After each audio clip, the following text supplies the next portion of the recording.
Welcome to Shriji food. હું છું મનીષા ઠક્કર. આજે આપણે બનાવીશું બાળકો માટે હેલ્ધી સેન્ડવિચ. બાળકોને સેન્ડવિચ ખાવી ખૂબ જ પસંદ હોય છે, પણ રૂટીન સેન્ડવિચ કરતાં આ સેન્ડવિચ ખૂબ જ હેલ્ધી બને છે. તો ચાલો આને કેવી રીતે બનાવવી એ જોઈ લઈએ.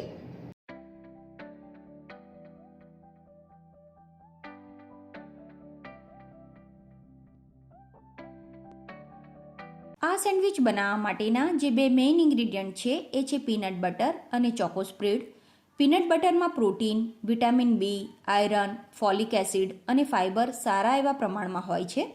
સાથે જ પીનટ બટર બ્રેન ડેવલપ કરે, આપણા બોન્સને સ્ટ્રોંગ બનાવે અને સાથે જ ઇમ્યુન સિસ્ટમને પણ સ્ટ્રોંગ કરે છે. ચોકો સ્પ્રેડમાં ફાઇબર, આયરન અને કેલ્શિયમ સારા એવા પ્રમાણમાં હોય છે.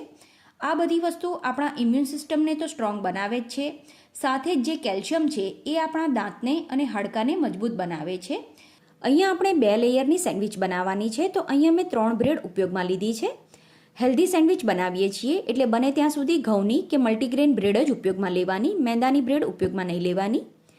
એક બ્રેડ લઈ લઈશું અને એના ઉપર આપણે પહેલાં પીનટ બટર લગાવીશું. અહીંયા મેં ક્રીમી પીનટ બટર ઉપયોગમાં લીધું છે. તમારે ક્રીમીના બદલે ક્રન્ચી પીનટ બટર ઉપયોગમાં લેવું હોય તો પણ લઈ શકાય. બીજી બ્રેડ ઉપર આપણે ચોકો સ્પ્રેડ લગાવીશું. ચોકલેટ બાળકોને ખૂબ જ પસંદ હોય છે, એટલે આની ક્વોન્ટિટી તમારી પસંદ પ્રમાણે કે બાળકોની પસંદ પ્રમાણે ઓછી વધતી કરી શકો છો. તો મેં અહીંયા 2 થી 3 ચમચી જેટલું ચોકો સ્પ્રેડ ઉપયોગમાં લીધું છે.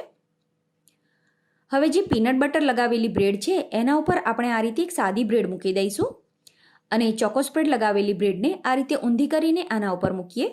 તમારે આ સેન્ડવિચને આ રીતે કાચી ખાવી હોય તો પણ ખાઈ શકાય. અત્યારે આપણે એને ગ્રીલ કરવાના છીએ, તો એને ગ્રીલ કરતાં પહેલાં એના ઉપર થોડું ઘી લગાવી દઈશું. હવે સેન્ડવિચને ગ્રીલ કરવા માટે અહીંયા મેં સેન્ડવિચ મેકર પહેલાંથી જ ગરમ થવા માટે મૂકી દીધું હતું.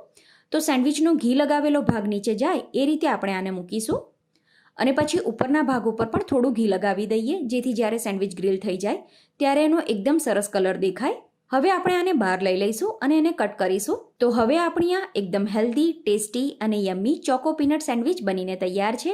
આ ખૂબ જ સરસ બને છે, તો તમે પણ બનાવીને જરૂર ટ્રાય કરજો. તમારા ઘરમાં નાના મોટા દરેકને ખૂબ જ પસંદ આવશે. આઈ હોપ તમને મારી આજની રેસીપી પસંદ આવી હશે.